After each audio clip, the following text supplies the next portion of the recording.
Ok. Então, para que eu possa fazer uma introdução, primeira coisa que a gente precisa pensar é que entre a relação do ser humano com as drogas, que é uma relação muito antiga, sempre existe um mediador. E o mediador é o social. Por que que é o social? Nós somos uma espécie que vivemos no coletivo, diferente de outras espécies, que não se importa com o outro, ele vive isoladamente. Então, se nós vivemos no coletivo, existem regras específicas de cada grupo, de cada espécie, entende? E além de cada espécie, de cada grupo. E aí a gente precisa compreender isso, só para que a gente possa ter uma ideia, né? Por exemplo, na década de 80, uma pessoa para aprender a fumar cigarro era uma coisa assim.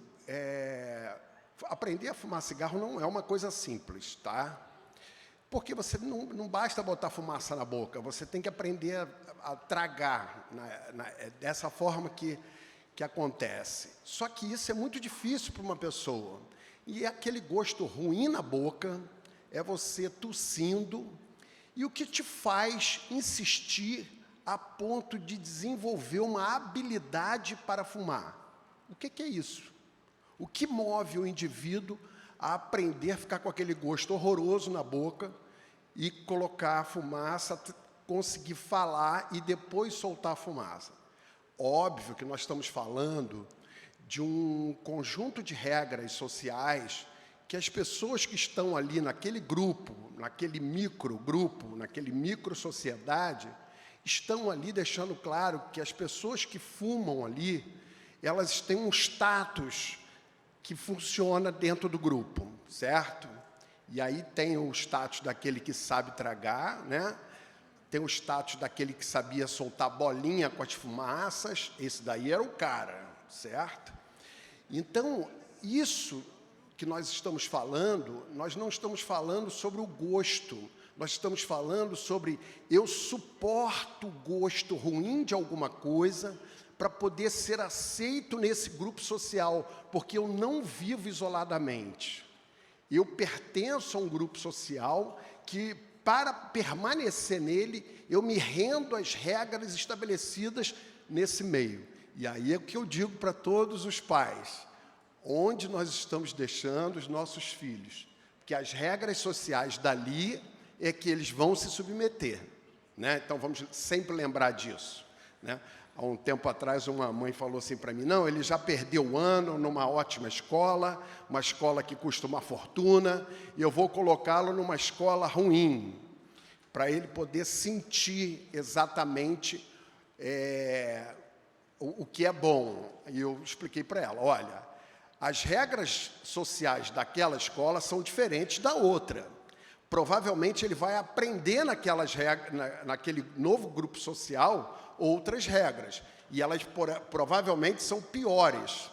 Pensa se realmente vale a pena essa punição que você quer dar nele, tá? Porque ele vai estar interagindo com pessoas com regras sociais diferentes do grupo social que vocês pertencem, né? Então, fica o alerta para isso. Então, pensando sempre na questão de drogas e ser humano, a gente precisa lembrar que o mediador é o social, tá? E é por isso que cada droga tem a sua época, né? O boom de cada droga tem a sua época, e ela geralmente tem a ver com a condição que a sociedade se organiza, né? Então, pensando nisso, aí agora eu vou introduzir aqui todo o tema que eu vou estar discutindo com vocês, tá?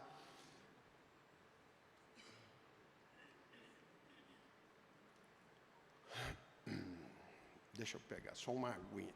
Você pode pegar só um copinho para mim? Ah, muito obrigado.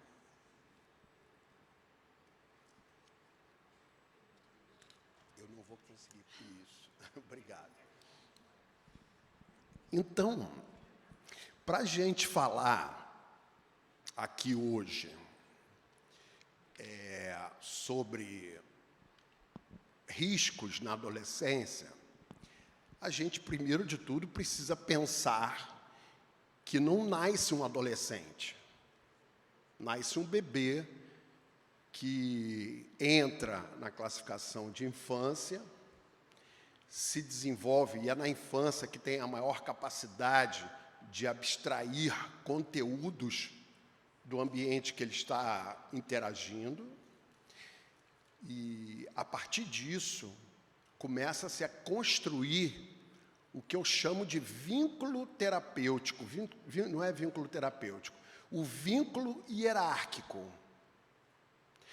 Todo grupo social estabelece um vínculo hierárquico.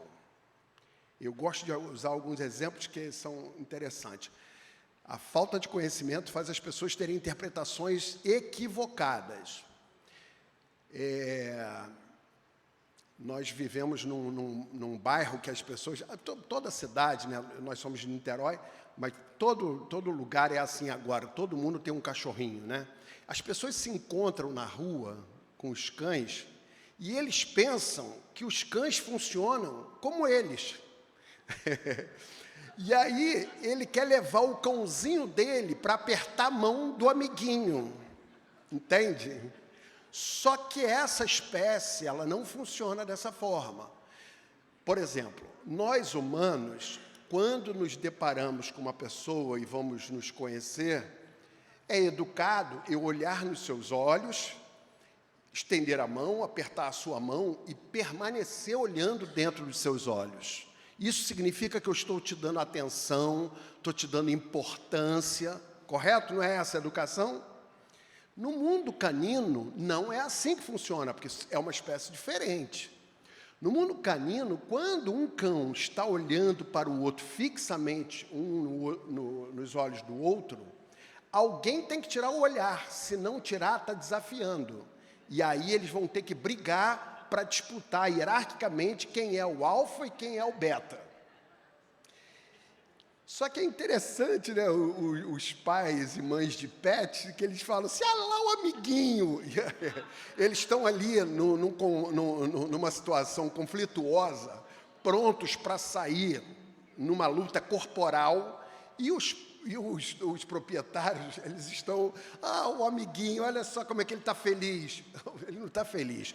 Quando ele está abanando o rabo, ele está esticando e tentando deixar o odor dele tomar conta para dizer que ele é o dominante. Mas a interpretação humana é diferente. Então, eu acho interessante isso, né? Então, cada espécie tem uma forma de comunicação e a gente vai falar aqui, claro, que sobre o ser humano, né?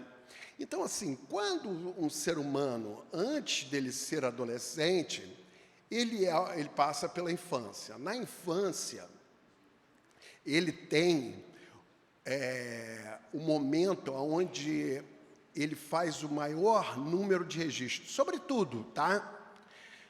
Se você passar a mão, se eu tapar os seus olhos agora e pedir para você passar a mão nessa cadeira, vocês vão... Alguém vai falar assim, eu acho que isso aqui é madeira?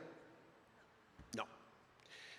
Se eu andar descalço nesse piso, é possível eu desconfiar que é um porcelanato? Não. Tudo isso são registros que são feitos na infância. Você vai diferenciando uma coisa da outra, certo? Então, se eu estou falando do piso ou do material que é feita a cadeira, tenta imaginar todas as outras coisas que são registradas. Eu costumo dizer o seguinte, na infância tem uma pessoa aqui dentro que fica cadastrando tudo. E, colocou a mão, pronto, qual textura, temperatura, como é que é a temperatura disso aí? É gelado. Quando é um piso frio, é gelado. Quando é carpete ou quando é madeira, a temperatura é inferior. Quer dizer, fica alguém cadastrando isso tudo. Então, é esse momento que se cadastra tudo. Então, como ficam as relações? A gente está preocupado com a adolescência, né? Eu vou chegar na adolescência. Mas é importante a gente pensar o seguinte: qual é o vínculo? O que eu acho que é importante sempre a gente colocar? Qual é o vínculo que você está estabelecendo com seus filhos? Que vínculo hierárquico é esse?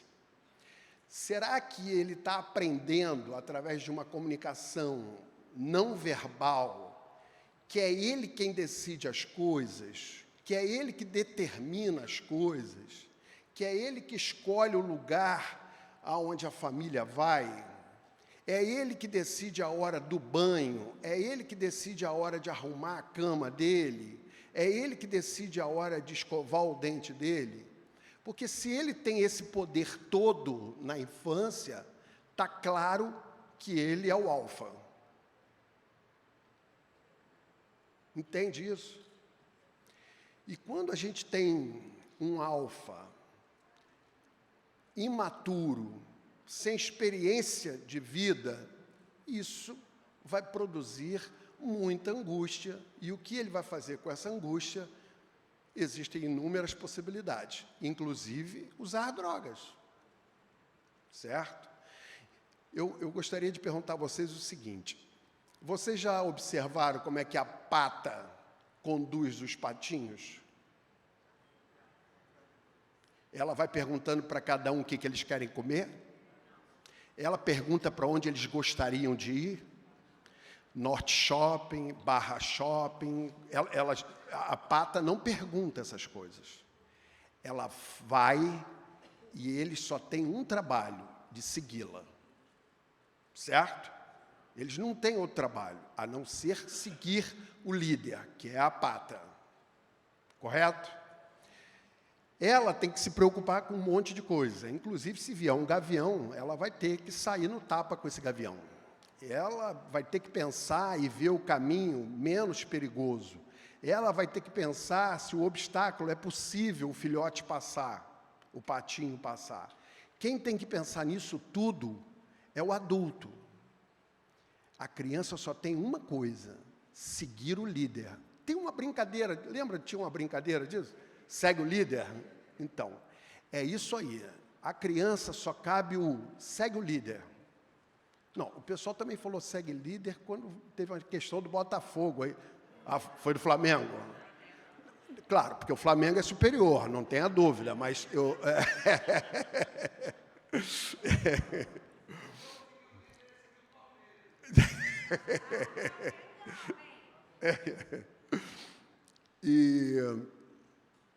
hoje está o Palmeiras, né?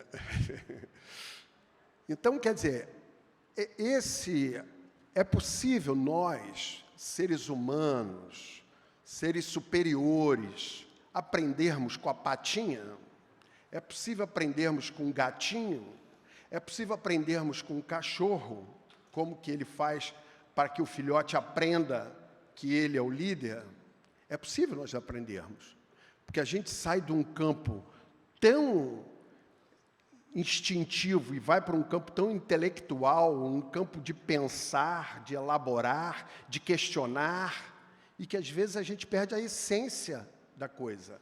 E aí eu passo, por exemplo, num shopping e vejo a família toda correndo atrás de uma criança que está se perdendo. Eu passo num supermercado e vejo uma criança aos berros dizendo que quer alguma coisa que está numa prateleira. Correto?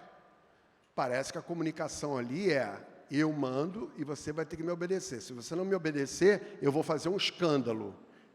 E aí os pais acabam se rendendo. Né? Pelo menos é isso que eu vejo algumas vezes. Tá? Vocês já assistiram situações assim? Já? Tá. Então, eu voltei aqui de alguma forma. Tá. Então, a gente precisa pensar em formas de comunicação. Primeiro de tudo, existe a verbal e a silenciosa. Queria dizer para vocês que antes de existir, no início, não existia linguagem falada. Era necessário identificar algum perigo através da linguagem corporal. Uma criança, quando nasce, ela ainda não é alfabetizada. Quando uma criança nasce, ela ainda não sabe o significado das palavras utilizadas pelos pais. Então, o que vale na comunicação é o quê? O não verbal. É o não verbal que está valendo nessa comunicação quando você tem uma criancinha de 1 ano. Quando você tem um filhinho de 2 anos, algumas palavras já são compreendidas, ele já tem capacidade de fazer o registro de algumas dezenas de palavras, e uma clássica, eu gosto sempre de o que é não e o que é ok, ok. Sim, alguma coisa curta. Quando um pai ou uma mãe vai fazer uma explicação, né, em terapia familiar eu vejo isso às vezes, um pai ou uma mãe utilizando um vocabulário extremamente rebuscado para fazer uma explicação do não para o filho. O que, na verdade, o que está acontecendo ali é que ele não sabe lidar com essa culpa e ele acha que, se ele explicar, vai aliviar a culpa dele, né? Simplificar as coisas na infância significa, o que é sim, o que é não. Se ele quer saber o porquê, é possível fazer uma síntese do porquê, né? Não dá para fazer uma explicação sobre a segurança pública da região que vem se agravando da década de 80. Não dá para falar isso para uma criança de 4 anos. Né? Então, não. Quando você crescer mais, você vai entender. Não, só isso. Ponto. Né? E tem que saber suportar isso. Né? Existe a mensagem não verbal, mas que existe o verbal junto. É aquele não que diz sim, sabe? Sabe quando uma criança pergunta para um pai ou uma mãe se ele pode fazer alguma coisa e a resposta, às vezes, do pai ou da mãe é não, não pode. Em outros assuntos, a resposta é não. Esse não foi compreendido por uma criança de 2 anos facilmente, que é um não que não se sustenta. E ela sabe que ela pode insistir. Entende o que eu estou falando?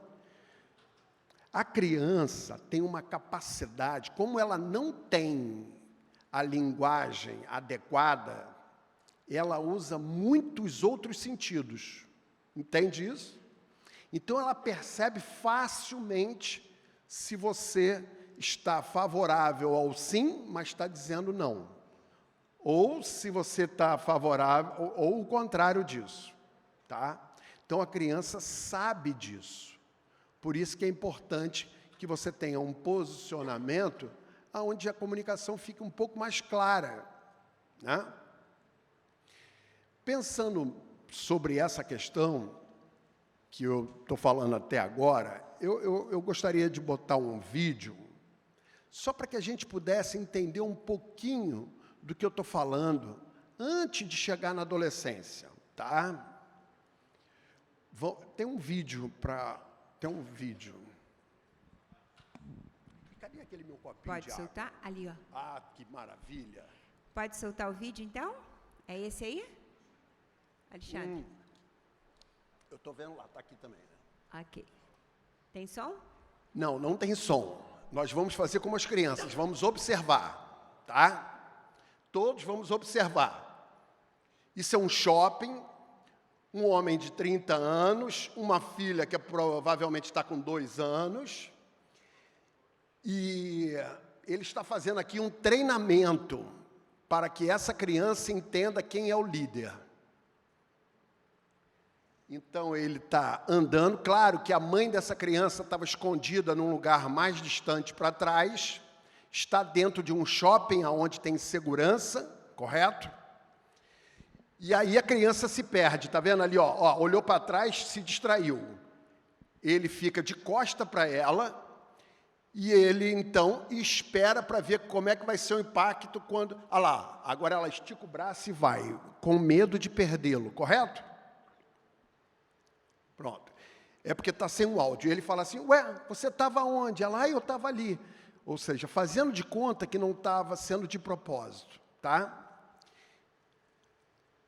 E aí ele continua andando, ele continua andando. Com muitas coisas ali que distraem ela, né, dentro de um shopping. E ela, então, começa a olhar um monte de coisa, mas ela já começa a ficar preocupada, porque senão ela vai perder o pai. E aí ela cola nele. E aí ela tenta, claro, falar com ele para convencê-lo a fazer alguma coisa. Mas olha como é que ela está se distraindo. Ela está se distraindo. Mas agora ela viu. Ela está atenta a isso. Tem um outro momento aqui que eu acho que ela fica mais dispersa. Deixa eu ver se vai aparecer agora. Agora eu acho que a placa entra na frente. E aí eu acho que... olha só, ela não está vendo onde ele está, está vendo?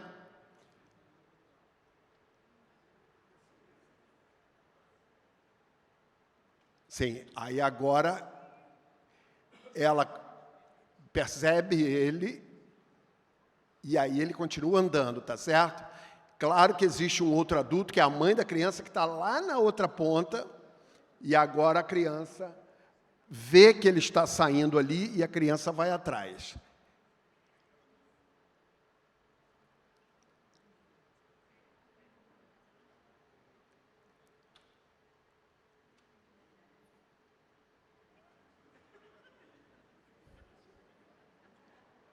E ela está querendo ir para outro lugar, né?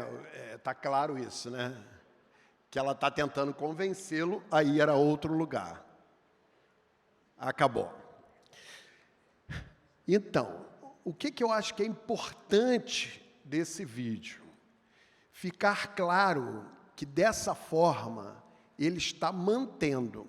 Eu quero perguntar para vocês já viram o contrário? Uma criança correndo e um pai e uma mãe correndo atrás, chamando pelo nome. Vocês já viram isso acontecer? Já?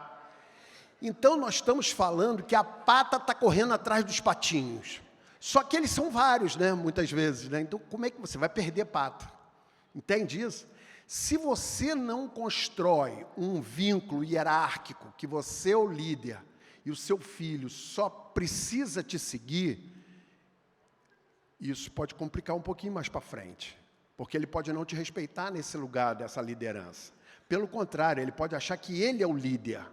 Eu vou explicar para vocês, vai ficar mais claro agora. Vocês conhecem alguém que tem um cachorro pequenininho, tipo Chihuahua, Pinscher, Shih Tzu? Vocês conhecem pessoas que têm cães assim? Quem conhece, levanta a mão, só para eu saber. Ótimo. Vocês conhecem essa pessoa que vocês estão falando? Vocês já viram esses cachorros pequenininhos? Quando você chega na casa dessas pessoas para visitar, que você vai sentar no sofá e esses cães rosnam, são bravos. Na verdade, quando eles estão no sofá e você se aproxima, ele está dizendo para você o seguinte: eu sou o dominante, esse sofá me pertence, só fica nele quem eu autorizo. Está entendendo isso? O que a gente pode entender dessa relação, desse vínculo hierárquico que foi construído? Ele se sente superior ao próprio dono do cão. Entende o que eu estou falando? Então, ele acha que ele tem que defender a casa, o dono e o território dele. É isso que pode acontecer também com as crianças. Certo? Eu atendo inúmeros casos de terapia familiar com crianças que estão determinando como as coisas vão funcionar, escolhe os profissionais que vão atender. Você não gostou desse, não? Então, a gente vai ver o outro. Entende o que eu estou falando? Esse dentista eu não gostei. Então, tá, a mamãe vai ver um outro. Até que seja um que agrade a criança. E eu pergunto assim, quem sabe tecnicamente qual é o melhor dentista? É o pai ou é a criança? Tá. Porque também isso acontece com o psicólogo, tá? Isso também acontece com o psicólogo. E a gente vai chegar na adolescência agora. Vou correr aqui. Desenvolvimento biopsicossocial. Para a gente lembrar que a espécie que mais demora para desenvolver autonomia é a espécie humana, certo? Todas as outras espécies alcançam a autonomia muito mais rápido do que o ser humano, tá? Estou falando de espécies grandes, tá? Gerar autonomia, prazo determinado. Isso aqui eu coloquei para lembrar assim, gente, uma criança com 6 anos que não sabe tomar um banho sozinha, o que está faltando? Está faltando educação, certo? Eu costumo dizer, seu filho tem 6 anos, então você não entra mais no boxe com ele. Você coloca ele, você bota uma cadeirinha ali, senta e fica observando o que ele faz. Não, filho, é para esfregar melhor a cabeça. Só isso não é possível, não. Pode esfregar mais. Sim, sim, agora tem que lavar o pezinho. Vamos lavar o pezinho. Só que você para de fazer. Quando você tem um filho de 3, muitas vezes você tem que meter a mão, certo? Mas um filho de 6 está na hora dele fazer com a sua supervisão, certo? Então, tem várias coisas. Teu filho tem 13 anos e você mora do lado da escola. Tem uma van que pega. Por quê? Por que tem que ter uma van para pegar, para levar no quarteirão seguinte? Né? Só trazendo algumas interrogações, claro que existem várias situações que podem impedir a autonomia, mas só para a gente pensar, né? Fatores que contribuem para a espécie humana demorar mais ou menos na questão da autonomia, né? Antigamente era muito comum pessoas com 20 anos serem pais, trabalharem, estudarem, pagarem todas as suas contas, certo? Hoje em dia é mais difícil isso, tá? As pessoas estão saindo de casa bem mais tarde, as pessoas estão demorando para assumir as próprias vidas, né? Criar ambiente favorável ao desenvolvimento biopsicossocial. Cuidado, proteção e segurança. Isso precisa existir. Cuidado, segurança e proteção não é fazer por ele. É ensiná-lo a fazer sem fazer. Ensinar o outro a fazer, mas não é fazer para mostrar a ele.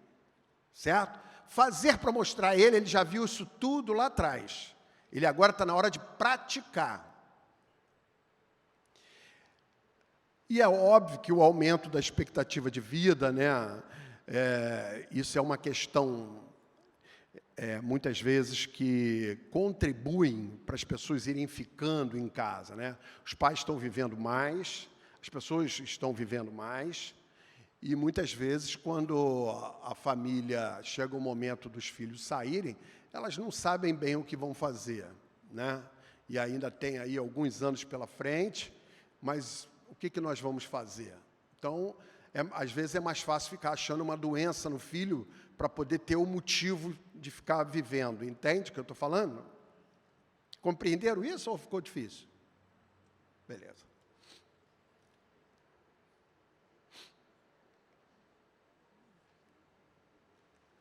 O que a gente precisa sempre lembrar em outras gerações, quando uma criança era mal educada, recebia uma correção. Hoje ela recebe um diagnóstico. Esse é um assunto de grande importância. Se a gente parar para buscar dados estatísticos, nunca a infância foi tão comprometida pelo ponto de vista psíquico. Nunca.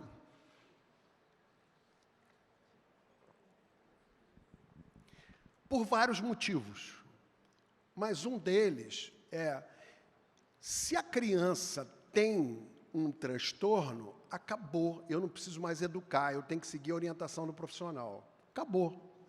E eu queria dizer para vocês que a tarefa mais difícil de um pai e uma mãe, e é por isso que precisam ser 2, né, para fazer um filho, é educar os filhos. Educar não é fácil. Quem está do teu lado e falou para você, poxa, tem logo um monte de filho, que é fácil, é tranquilo. Não, não é fácil. Você tem que ter muita dedicação, investimento em tempo, investimento em dinheiro. Então, é algo que realmente precisa ser pensado. Porque o que eu vejo hoje são pessoas com uma jornada de trabalho muito grande, terceirizando uma série de coisas da educação dos filhos, os filhos apresentando comportamentos indesejados, e, em vez de serem corrigidos, eles estão sendo interpretados como doentes. Certo? Então você está dizendo que não existe doença psíquica na infância? Não, não estou falando isso. Eu estou dizendo que um grande percentual das crianças que estão com diagnóstico, elas não têm nada. Elas precisam ser educadas. E aí eu vou dizer além. Várias crianças que têm um diagnóstico muito bem feito, que eu gostaria de lembrar aqui também.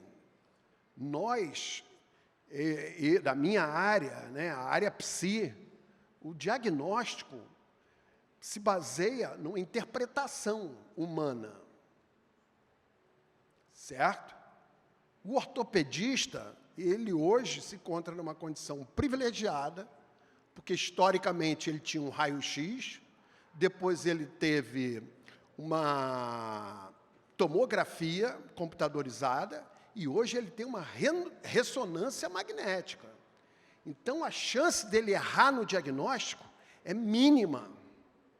Certo? Nós, profissionais psicólogos, psiquiatras, o que nós temos, muitas vezes, são testes, só que os testes dependem da interpretação humana. Se os testes fossem totalmente fidedignos, não teríamos divergências. Você leva um filho para fazer uma avaliação neuropsicológica numa clínica, o resultado é X. Você leva o mesmo filho, na mesma época, para fazer na outra clínica, e a resposta, muitas vezes, é diferente.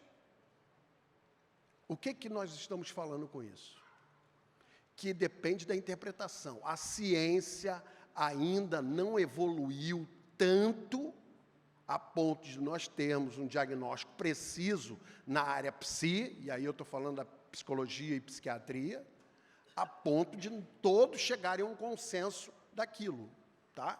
Eu recebo vários pacientes, agora estou recebendo uma tendência enorme de TDAH em adulto, idoso, criança, todo mundo tem isso agora. É uma epidemia essa situação. E aí, e o pior disso tudo, que muitas vezes são medicados com medicamentos que são estimulantes. Né? Por exemplo, o medicamento Venvance, ele está na mesma categoria da cocaína, certo? Então, você entra com o Venvance e depois você vai ter uma dificuldade para tirar o Venvance. Né? O Zander, né, psicólogo, conselheiro de dependência química, está aqui, ele coordena lá o setor do Grupo Alívio, o ambulatório, está aqui presente hoje com a gente. Ele sabe disso, nós temos um paciente que tivemos de fazer internação involuntária com o paciente dependente de Venvance, certo? E ele conheceu essa droga porque ele decidiu subir uma favela para usar? Não, ele foi num consultório e foi prescrito para ele. Então, isso é uma responsabilidade muito grande. Tá? Então, chama a atenção dessa questão disso aqui. Né? Em outras gerações, quando uma criança era mal educada, recebia uma correção. Hoje, ela recebe um diagnóstico. E a gente precisa ficar atento a isso. Tá? Adolescência, período da vida que depende muito das relações sociais externas, né? Influência do grupo social. O primeiro grupo que uma criança, o primeiro grupo social da criança é a infância. O que a família é a infância, é a família. A família tem o poder incrível de estabelecer regras de funcionamento para uma criança. Na adolescência, não é mais a família que tem esse poder máximo, já é o grupo social externo, tá? Então, vem os amigos, e aí é uma outra fase, certo? Com todas as suas dificuldades. E existe uma outra coisa, que é aquilo que eu estava falando dos animais, tá? Busca de um lugar no grupo social. O status social. O que eu chamo de status social? Quem é o alfa da parada? Está entendendo isso? Se eu chegar na sala de aula do 9º ano e perguntar quem é o cara aqui, no quesito, o brabo aqui, eles vão provavelmente chegar a um consenso e vão citar um, podem até variar de 1 para 2, mas eles sabem isso. Quem é o cara bonitão? Eles vão saber quem é. Existe um consenso nisso, está entendendo? Existe uma luta para você alcançar isso, tá? Um status social dentro do grupo que você pertence. Como que você vai fazer para subir no status social do grupo que você pertence? Essa é uma questão que todo adolescente passa, certo? Tem aquele lá de cima, que é como o alfa, tem o beta, que também tem um poder imenso com todos os outros, mas está abaixo do alfa. Tem os intermediários e tem um ômega, que é o último, que geralmente sofre bullying. Está entendendo isso? Como que um jovem, uma criança, um adolescente, final de infância, início de adolescência, vai encontrar uma forma de lidar com isso? Ele vai ter que buscar esses meios de encontrar um lugar para ele. Aí, o que está em questão aí é o seu temperamento, que é uma coisa inata, já misturado com aquilo que ele foi aprendendo nesse convívio com a família, entende? Então, ele vai usar essas características para lidar com isso. Aumento na produção de hormônios, sexualidade, cérebro em desenvolvimento. Às vezes você vê um jovem de 17 anos, de 18 anos, com 1,90 m, e você fala, ele já se desenvolveu. Não, o cérebro dele não se desenvolveu. Tá? O cérebro dele só acaba de se desenvolver no final da adolescência, que é lá por volta de 24 anos. Certo? Não é com 18 anos, quando ele se sente, pronto, agora eu sou maior de idade. Na verdade, o cérebro dele está em desenvolvimento e está o mínimo maduro a partir dos 24 anos. Aí tem todo um atravessamento cultural, né? Porque tem algumas culturas ou tem algumas famílias que criam pessoas mais autônomas e tem outras que ficam mais segurando essa autonomia dos filhos, né? Aí tem essa variação aí.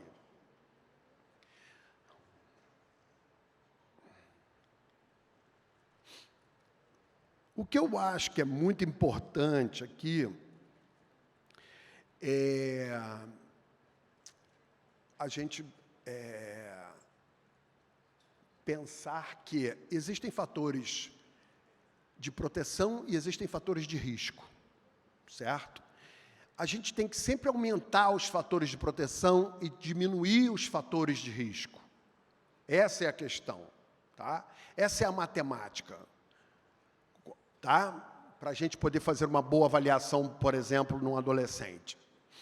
O que eu chamo de fatores de proteção, como está o rendimento escolar dele, as atividades esportivas, manutenção do grupo social saudável. Ele consegue manter o grupinho de amigos da sala dele, ou ele toda hora precisa mudar de grupo, certo?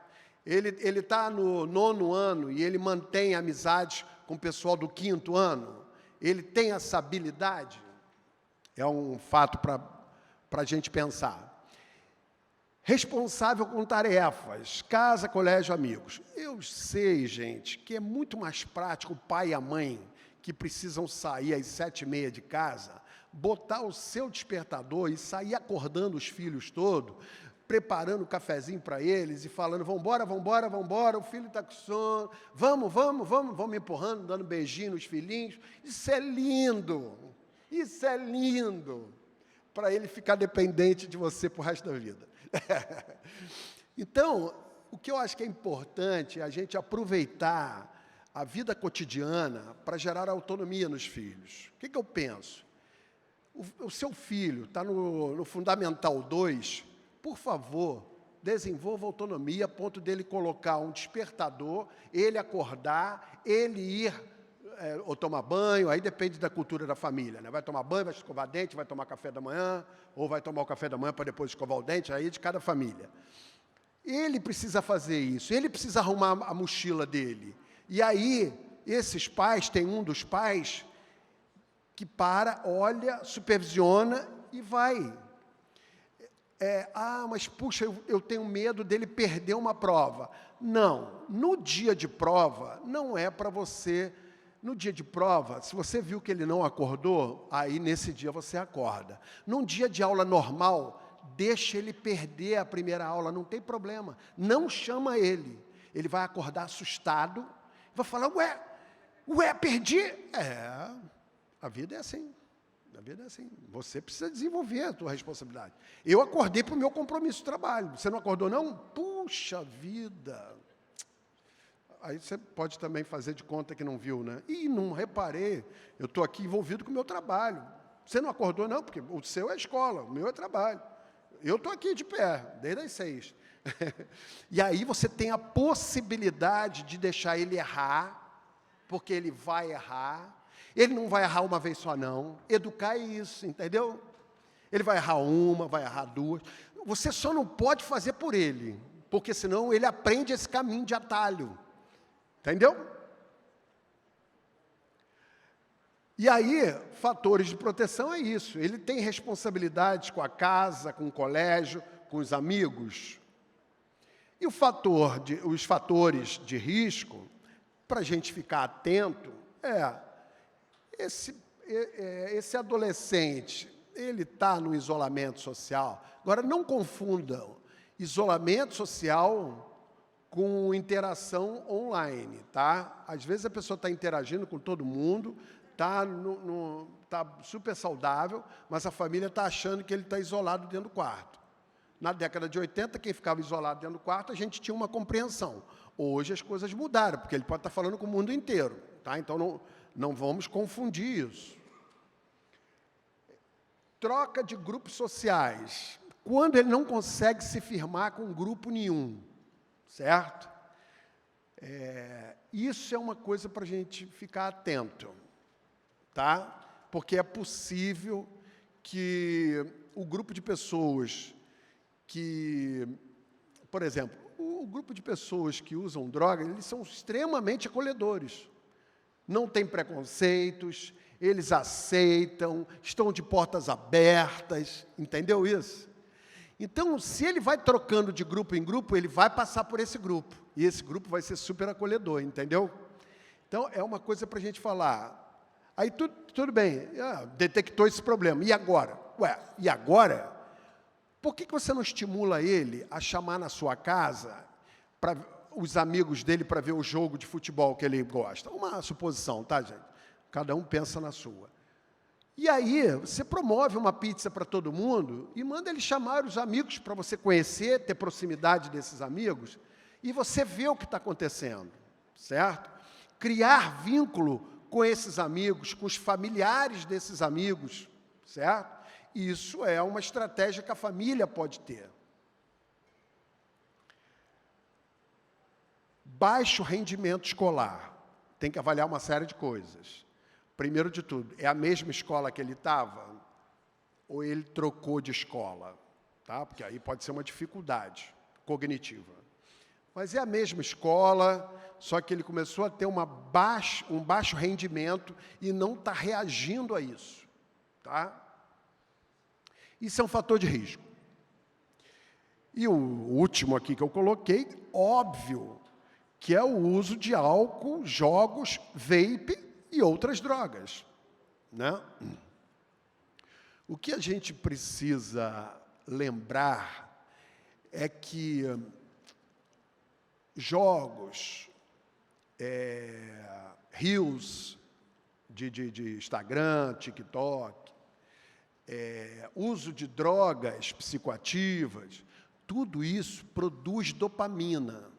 Dopamina é um neurotransmissor que dá uma sensação de bem-estar, produz motivação, certo? E aí, eu poderia ter incluído aqui, que eu não incluí, açúcar, né? E quando eu digo açúcar, eu não estou falando de açúcar refinado só. Eu estou falando, por exemplo, de uma lasanha, estou falando de um espaguete, que são massas que são transformadas em açúcar, que também produzem dopamina, certo? As pessoas que começam a desenvolver um vício em dopamina, em estar sempre motivado, estar sempre com essa sensação de bem-estar, ele vai começar a procurar esse efeito em várias coisas, certo? É aí que a gente chama de a droga de escolha, certo? Um vai ter melhor isso na cocaína, o outro no álcool, o outro no jogo, o outro na açúcar, e vai desenvolver obesidade. E a questão toda está compreender que existem outras formas de se ter dopamina na quantidade necessária, certo? Como, por exemplo, uma boa alimentação, né? Existe uma substância que se transforma em dopamina, que está contido, por exemplo, no frango, no peixe, na carne. A banana é uma fruta muito interessante para isso.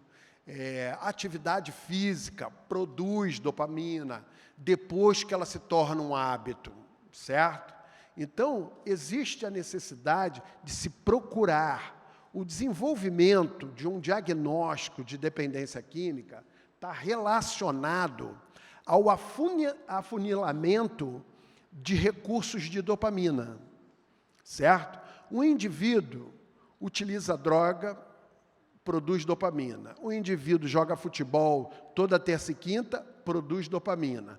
O indivíduo está indo muito bem na escola, ele está conseguindo passar no final de ano com mérito, está ficando bem com a família, com todos, ele mesmo com a sua autoestima está feliz, gera dopamina. Só que ele daqui a pouco percebe que aquela dopamina da droga, ela é muito rápida. Ela não precisa de um esforço longo. Entende? Você usou e você tem a dopamina.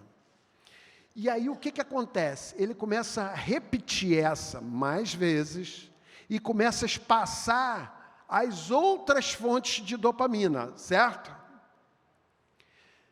E eu costumo dizer, precisamos produzir dopamina da forma saudável, porque sem dopamina as pessoas vão ficar deprimidas. Entendeu?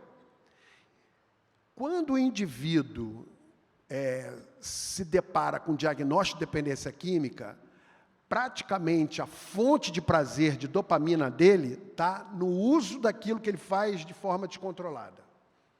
E o que a gente tem que fazer matematicamente é aumentar as possibilidades para que o êxito possa ser alcançado. Tá?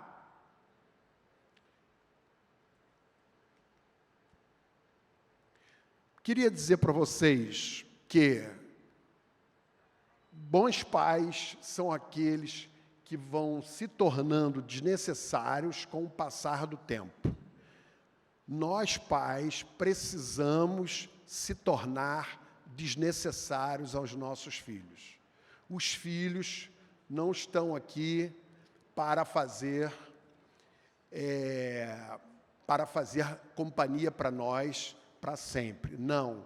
Nós temos uma missão, enquanto pais, de criarmos os filhos para alcançar o mínimo possível de autonomia. Quando eu falo o mínimo possível de autonomia, eu estou dizendo que eu acompanho pacientes com esquizofrenia, outros quadros psicóticos, e conseguir, através de um trabalho bem focado em geração de autonomia, que essas pessoas conseguissem morar sozinhas, a família tem um distanciamento, a família, claro, continua tendo que sustentar, são doenças crônicas, com um prognóstico ruim, e as famílias muitas vezes continuam sustentando tudo isso, mas de uma forma mais saudável. Entende isso? Então, existe a possibilidade de fazer um tratamento com pessoas que não vão ter nenhuma condição de trabalhar, de estudar, mas sem estar naquela relação fusionada com a família, onde cria toda hora conflitos.